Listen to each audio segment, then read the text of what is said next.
He's really high and violent too. His addictions killed a few. Coke and weed and beer and meth. He's a fucking horrid mess. He really thinks that trains can talk. Doing drugs around the clock. Doing so much he could die. Alec Baldwin's high. And hello everyone, it is Pete Sam the Narrow Gauge Engine here, and lately I've been seeing disputes going on. More and more people have been popping up on my feed saying that the hit era deserves a chance. Now, across a certain period of time, I'm going to be reviewing every season of the hit era. We're going to start with season 8 in this episode, and we're going to work our way to season 12, and we're going to see if it really does deserve a chance, because let's be honest, most of us probably do just brush it aside as lazily written and just bad characters and just weird locations, and it's all very negative, I think.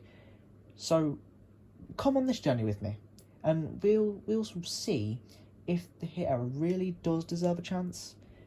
I personally am a bit nostalgic for the hit era, more so the later seasons than the earlier hit series. But I think that doesn't necessarily influence my thoughts. I can't say fucking words today. I've had to do this take about 6 fucking times because I can't speak. Anyway, am I excited to do this? Kinda. I think that there will definitely be bad episodes because it didn't just warrant being terrible for nothing. So, yeah. As I went through each episode on this script, I looked at them all and I was thinking, oh, there's some that I like here, and there's some that are fucking atrocious. Atrocious, alright? I'm not going to get into it now. We're gonna go through each episode. So let's start with the first one of the 8th series, which is Thomas and the Tuba. Disappointment in the game of life! This episode, I don't know. The story's about as basic as hit era gets. So Thomas has to deliver a brass band to Lady Hat's birthday party, but ooh, the tuba player gets left behind, so he pulls a Sit Up in the Hat 2.0 and hops aboard different vehicles to get there. This is a very, very poor rip-off of Lady Hat's birthday party from season 5 in my opinion, and I'm pretty sure the writer of this episode, who is Dave Ingham, knows that. You know, the point of Lady Hat's birthday party was to demonstrate that Sir Topham Hatt at least has a bit of personality. This is just a cheap way to give fan service in the first fucking episode. This isn't that good. I mean, it's nice to see them, characters like Bertie and pretty sure Trevor at one point, and Elizabeth, but who gives a shit when the story's piss poor? You know, you can't just repeat episodes that were really good and expect them to be really good. So this gets a 4 out of 10 because I like Elizabeth and Trevor, but, you know, it's piss poor. It's very weak. Really, I should be giving it lower, but you know what? It's the sequencing isn't bad. It's just the story and the way it comes across. Bullshit is everywhere. I hate this episode. I hate it. Percy's irritating, the diesels are irritating, and the story is just fucking dreadful. Alright, Percy wants to get back at the diesels scaring him, so he just goes around whistling at everything like a twat. He's a twat in this episode. It's just arseholes everywhere. As you heard from George Carlin, bullshit is everywhere in this episode. There's a little action sequence where a snowball rolls down a hill because of Percy. It's alright. That's sort of the highlight of the episode, but it's still bullshit. It's still twats. Just twats everywhere. I mean, Percy just puts himself above others here, and it's something really that James does more, but then again, you know, it's just fucking hurting my brain. Let's just move on, alright? This gets like a 3. He gets a 3 or a 2 or some shit. It gets a 3 because the snowball was cool, but you know what? Percy's a twat. He almost makes Bertie crash as well, which is just twat. If there's one word to summarise this whole episode, it's twat. In this very voice, twat.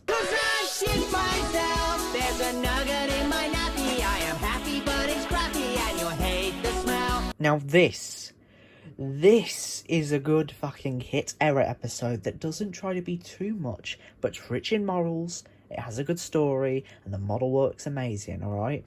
Thomas works at the quarry with Mavis and Diesel, and they're all given new fuel, and they all break down. Despite that, and the fact that they insulted Thomas relentlessly, he goes around fucking helps them, doesn't he? Because Thomas is a nice arsehole.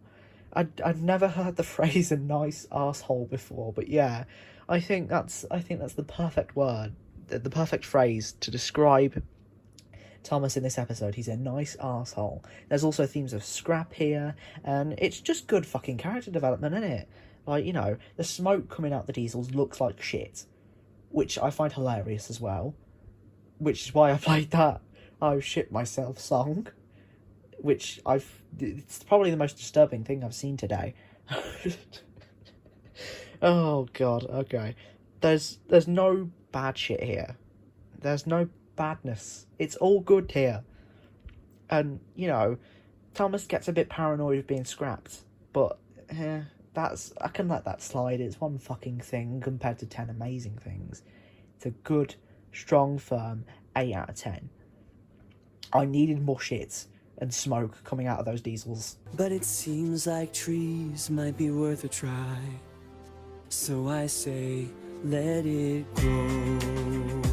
This is another decent episode. It's not quite as good as Thomas to the Rescue, but it has legs. It's alright. It follows the theme of Henry loving nature, as seen in, like, Henry's Forest, which is, like, one of the most amazing episodes that Henry's ever had, to a lot of people.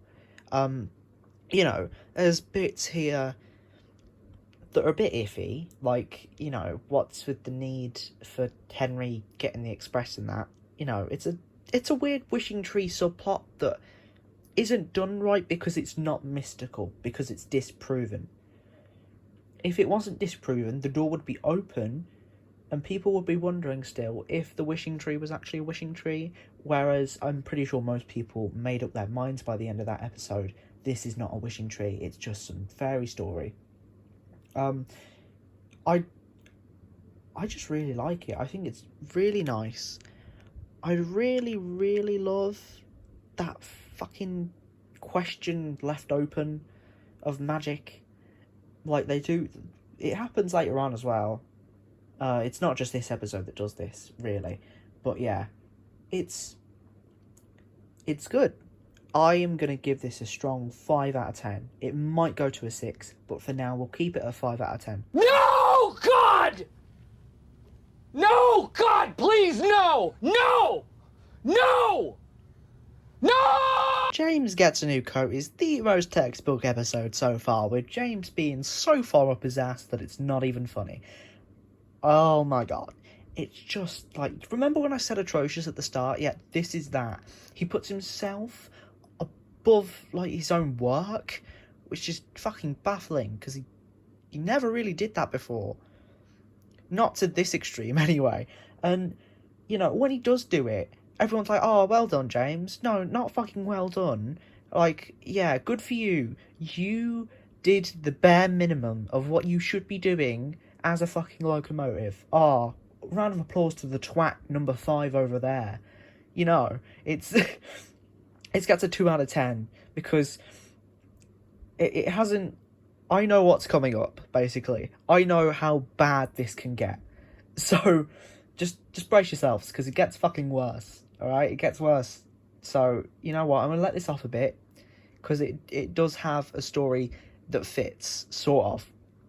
So, brace yourselves, because once we get to that 0 out of 10 that I'm going to give later on, you're going to get fucking shook. I'll save you. Tree powers activate. Okay, a lot of people say that this is the best season 8 episode. No, I don't agree with that one bit. There's a few other episodes that are better than this, that top this in my opinion. Although I still like it. It's great. It definitely makes my top 5, but it's not even close to the best. The plot is great, the character development's great. Thomas is a bit like a child here, which I don't exactly agree with. Maybe this would have been better for Percy or Toby. I don't... maybe not Toby, actually, but Percy, probably, maybe that would be better for. Or maybe just a new fucking engine, you know? Oliver, maybe? I don't think Thomas would act this way. Especially because he's been on the island a lot. So he would have come across this bumpy track by now, right? Anyway, you know, and when Thomas goes over the bumpy track without Annie and Clarabelle, who are surprisingly prominent here for the first time in what seems like forever, which is great, they have purpose, fuck yeah. Yeah, so Thomas's independence is a great theme here. And that chase scene is boss. Although I'm confused how they ran away for so long. They just have, like, wheels that go on forever. But, you know, it also has real consequences. There's a real sense of risk involved here, which I think is very important. There's a real risk. So I'm going to give this a 7 out of 10. For now, it's in my top 5, but it might move down. But for now, it's a 7. It's a strong 7. It's not as good as Thomas to the Rescue, but it's fucking good. It's a fucking good go at an episode. Go. True powers, activate! Percy's Big Mistake is an episode that was a mistake to make. Yeah, I'll go home. This episode's stupid anyway. It's all around Percy being insecure because he thinks he's going to be scrapped or some shit. He knows he's not going to be scrapped. If this was actually Percy and not this fucking imposter caterpillar, then he wouldn't think he was going to be scrapped. Alright? And the TLDR line of this episode is, it's a mistake. Alright? This theme of Percy being presented as childish throughout the series is, like, really overdone. And it's very frustrating. The story's frustrating alone, you know, without the fact that Percy wouldn't think that way. So it's getting a 3 out of 10. It's shit. Never watch it. It'll be a mistake to watch Percy's Big Mistake. I'm smart, you're dumb. I'm big, you're little. I'm right, you're wrong. I'll say this one time, and only one time. Thomas, Emily and the Snowplow can fuck right off. Who decided that making another episode about Thomas's pissing snowplow was a good idea? I hate this episode and everything it stands for, because everything is just so fucking unlikable. Thomas is a complete twat for not listening to anyone other than himself, and Emily's a by-the-book bitch that's so up her own arse that it's not even funny. Fuck you. When Emily is proven right, it comes off as an I told you so moment, rather than you should listen to my advice because I know what I'm doing. I'm a very reliable character. No, you're not. You're fucking Emily. You're the most wronged character and the most egocentric one in the hit era. Shut up. This gets a 1 out of 10. It's not the worst, but it's so close to being that. The fuck?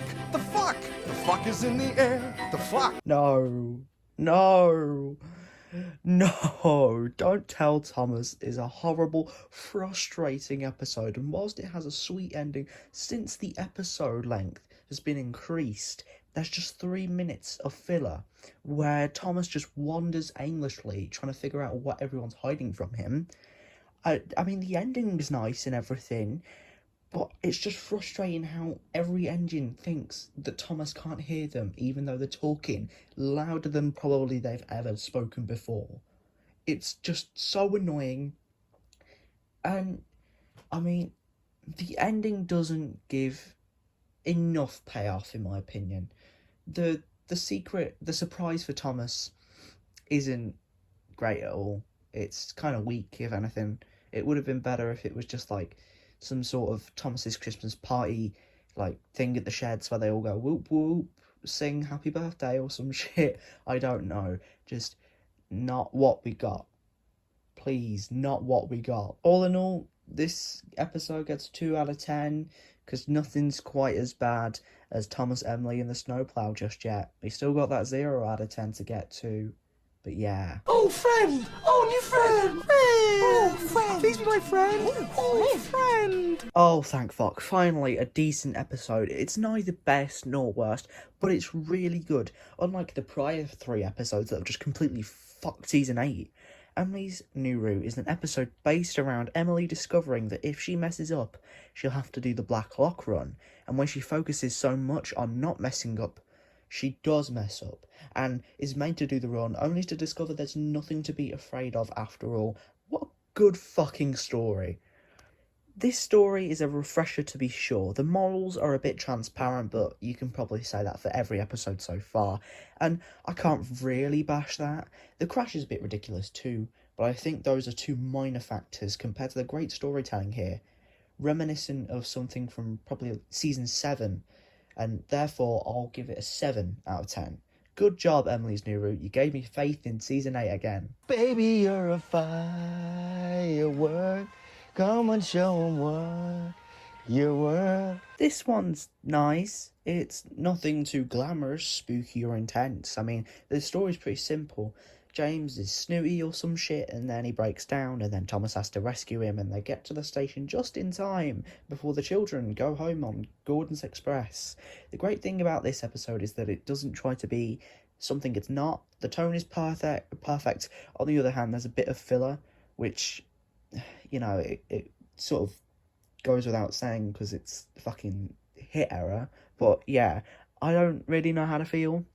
I can see it's good, but I can't attach myself to this properly. I kind of have to give it a 5 out of 10, completely halfway. Oh yeah, the fireworks are beautiful as well. Don't know if I mentioned that, but yeah, 5 out of 10, it's perfectly halfway. It's sort of the baseline foundation hit error episode, the sort of thing you want to get nailed. Anything you can do, I can do better. I can do anything better than you. Gordon takes charge. Sure is an episode. Yep. Gordon teaches Percy how to pull coaches again when he forgets, and that's about it. You know what I'd love? I'd love if Henry was the Percy of this episode. I'd love if Henry was the fucking character at the centre of this. Because it's already been established in Henry and the Wishing Tree that he can't pull coaches properly. So why not let it be Henry and not Percy? Just forget about Percy for a minute. It would have given Henry more purpose, more screen time in a season where he has one episode. And I'm going to say, if they'd probably let Henry be the star of this episode, he would have lasted longer on the Steam Team. And I mean that in like a very exaggerated way. They probably would have given him more episodes in season 8, thus more episodes in season 9, and then he would have just had a better character, and he would have stayed on longer. Probably. Maybe not. I don't know. I can't see the future. So, but yeah, that's my opinion. I think Henry would have done way better than fucking Percy as the lead of this episode, because there's a lot of episodes in the hit era with Henry and Gordon, and this would have been the start of that. So why not let it be Henry and Gordon in Gordon Takes Charge? Just a stupid fucking episode in my opinion. They chose the wrong character, and this happens a lot in season 8. There's little character choice here. They always go for the easy money for season 8, and I don't particularly agree with that. So yeah, I'm giving this episode a 3 out of 10 because just bad character choice, innit? What was that burst of air that just came out of your vagina? Oh, don't worry about that. That was just little baby Keith. He doesn't look like a Keith to me. No, looks more like a queef. Spic and Span is the sort of episode that I don't have a lot to say on. It's sweet, but it's not my cup of tea. It's very Three Strikes. It's very heavily influenced. There's better done this season, basically. It's very middle ground. It goes for a more slice of life feel, and that's okay. I just don't like that sort of thing, really. It's not my cup of tea. It's not my favourite sort of theme of an episode to go with.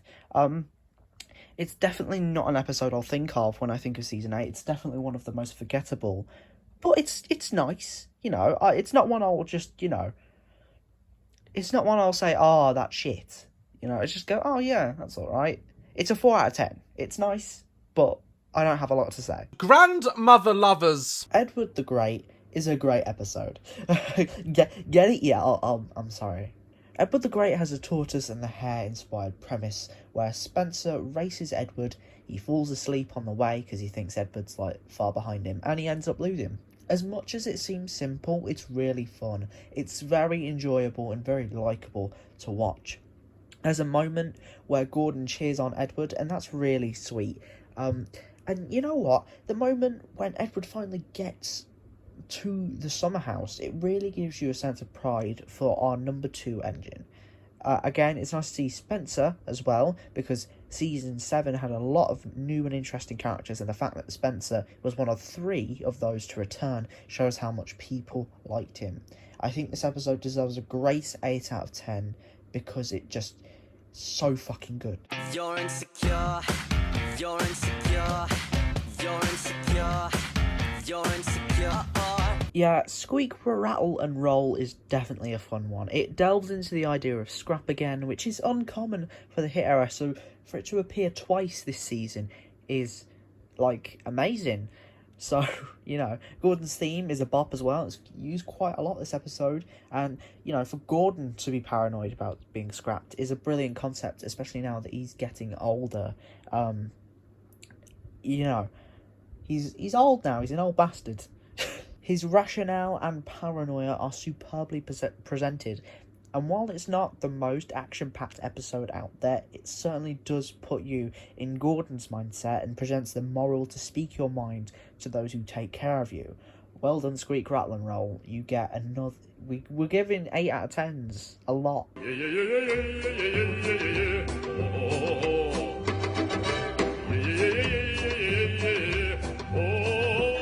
Oh, for fuck's sake, we're back to crappy episodes again. Thomas and the Circus. What can I say? It's very 3 strikes, and it has that weird, like, overdone plot where Thomas is offered help about 3 times, and he refuses it before breaking down and learning the value of friendship. I say value like that because it's more outside of his character to be stubborn and deny help.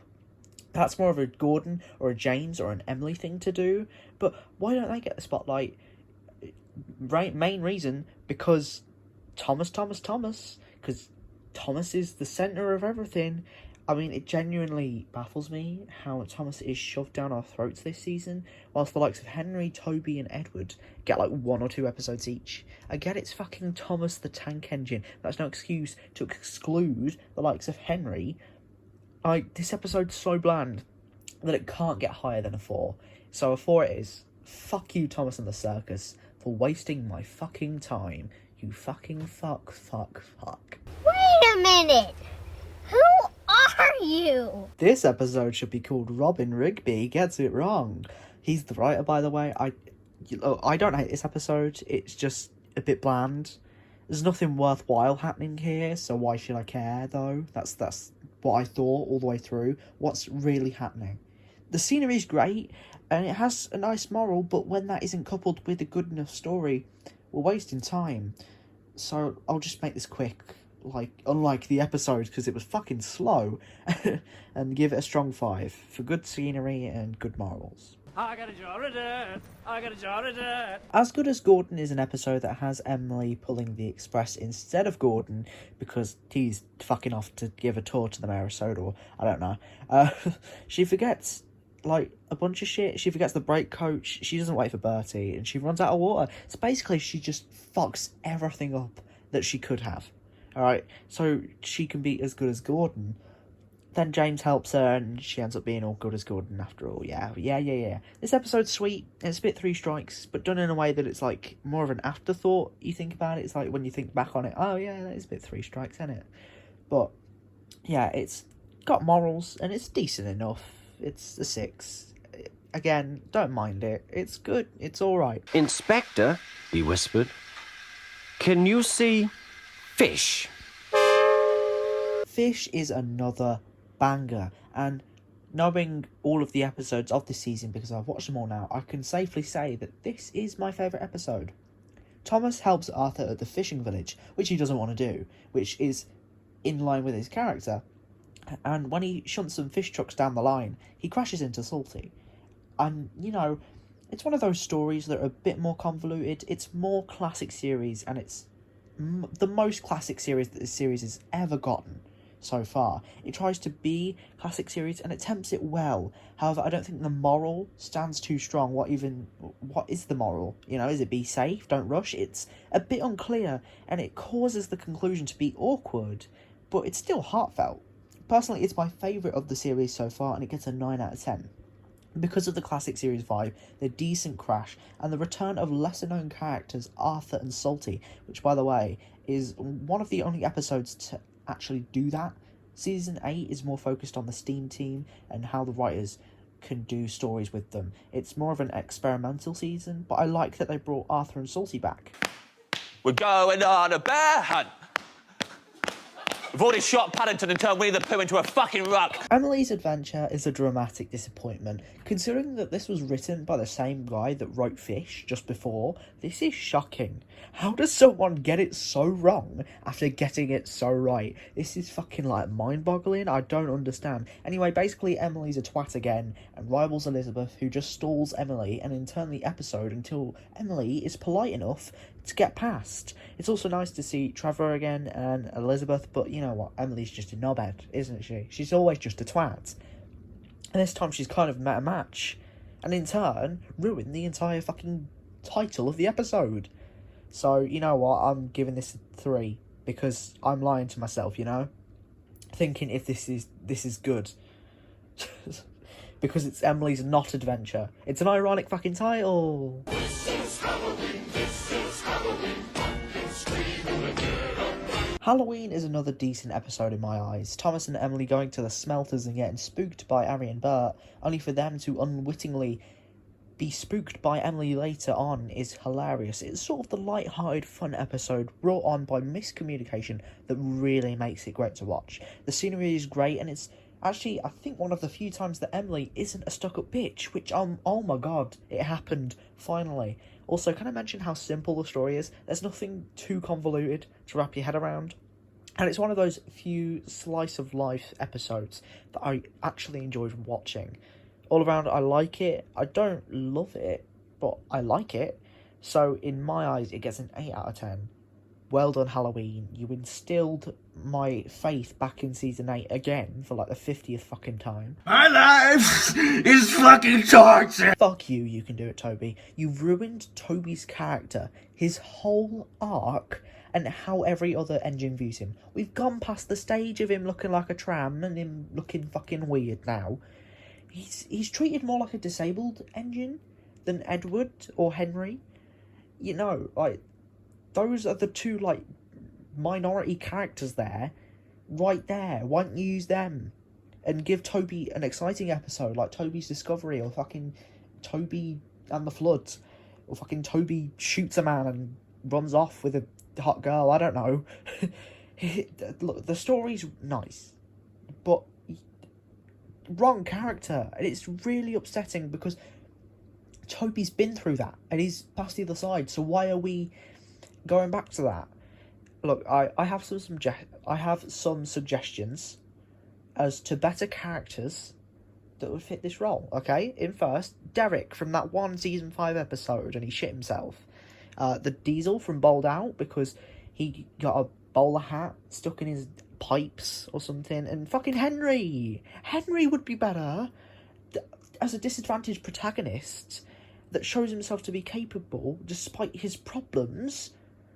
But why Toby?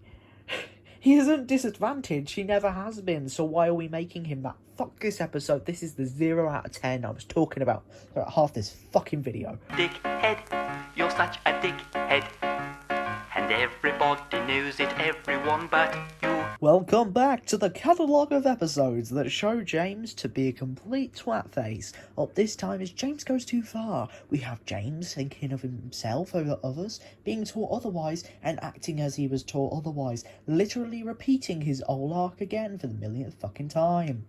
James Goes Too Far had the potential to do something original, but it just chooses not to, which is so upsetting. From the title, I thought I'd be getting James's selfish nature resulting in a giant crash, but no, we get this trope of James not helping his fucking friends.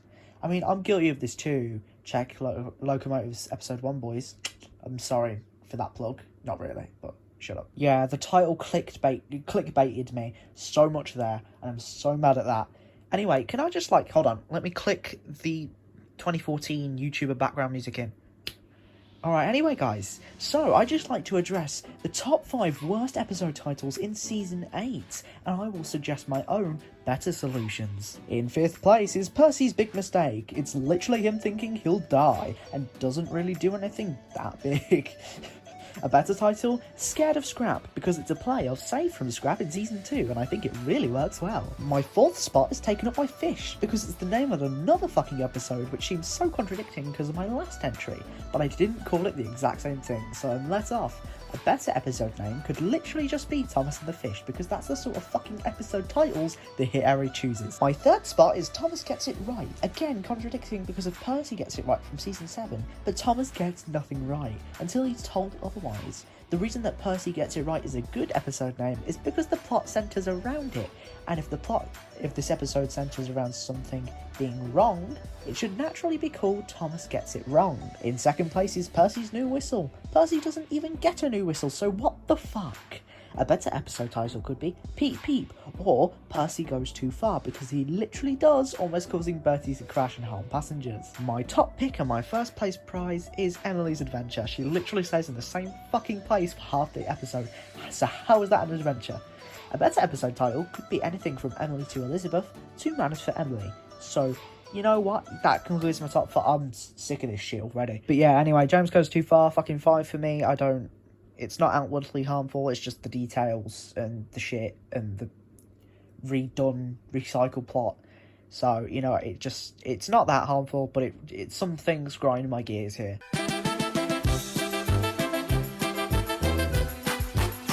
Chickens to School is cute. It's alright, but it tries to be something fun and quirky and new, when in fact it's very 3 strikes, very dull, and not that interesting. Thomas just mixes up his deliveries because he's tired, which is okay, but it just fails to make anything interesting. I mean, the shots bathed in blue where they show the chaos that ensues because of Thomas's exhaustion is the only fun that the only enjoyment I had watching this fucking episode, and that's as far as it goes. So, you know what, a 5 for the averageness is well deserved. All the episode needs is just a bit more fun, and you got yourself a solid 8 or a 9. Oh, it's so hot! It's molten! It's burning! Oh. It's burning my skin! It's hot! Oh no, it tainted my chocolate! Gotta be honest here, folks, Too Hot for Thomas is a nostalgic one for me. It's an episode bathed in rich morals of worth, and for that, I loved it, you know. Thomas doesn't take passengers to the beach, but instead takes the ice cream, the chocolate, and the strawberries. His desire to take passengers instead causes him to crash, so he has to make up for it, and in the end, he's appreciated more than Percy, who took the passengers there. It's a nice story, again, a nostalgic one. Thomas is an irritating brat, and the story is very 3 strikes, and yeah, there's some nice locations, but that doesn't make up for the sheer whining, does it? So, you know, I like the ending. The episode's nostalgic, but a 6 out of 10 is as high as I could really see it going. Oh, you! It was dicks! Oh god, what a mediocre ending to Series 8. Percy and the Magic Carpet follows Percy following a carpet which is being taken by the wind across fucking half of the island. The episode itself is bland and one note, a bit exciting, but nothing amazing. But the thing I love is the question it portrays is the carpet magic. This is the thing I was referring to back in Henry and the Wishing Tree. What I mean by is the carpet magic is no wind could possibly take that carpet across half of the fucking island, right? The way the wind moves the carpet is unnatural. It's kind of spooky, and if I'm honest, it's something like you'd see in season 4 or 5, but considering the story is weak, unlike those season 4 or 5 stories, my cap is a 7. So a 7 out of 10 is my score, and we're finally fucking done. So, season 8, is it worth a watch? In my opinion, not all of it. There's a lot of mediocrity here. There's a lot of repetitiveness. There's a lot of 3 strikes. There's a lot of bullshit. Back in Percy's fucking New Whistle, bullshit is everywhere. Did you not hear? Do you remember that bit? Probably not, because it's been like going on for like 40 minutes now. Fucking ridiculous. I thought this would be a 20-minute episode. This has turned into double of that. Anyway, my top 5: Fish, Thomas to the Rescue, Edward the Great, Halloween, and Squeak, Rattle and Roll. Our highest score was a 9, and our lowest was a 0. So season 8, it's a solid 2.5 stars out of 5. It's very, very mediocre. It's very general. A lot of just Steam Team shit, with a few memorable characters thrown in there. Yeah. So I'm gonna go watch season 3 now, in hopes I can drown out my sorrows. Fuck's sake. What have I become? Bop it. My sweetest friend. Kevin, shut the fuck up. Everyone I know goes away in the end. And you could have it all. My empire of dirt. I will let you down. I will make you hurt. Bop it. Twist it.